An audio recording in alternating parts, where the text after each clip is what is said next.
many corporations have used bankruptcy as an excuse to shed all of their pension obligations. We need to stop that.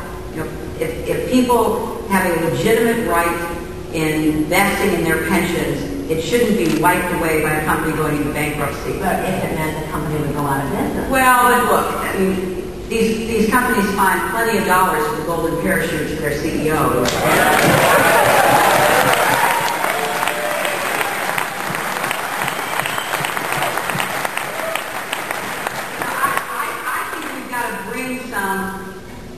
Sense of decency back into our economy, where the people running these companies understand that yes, they have an obligation to their shareholders, but they also have an obligation to their workers and to the country that makes it possible for them to be so successful.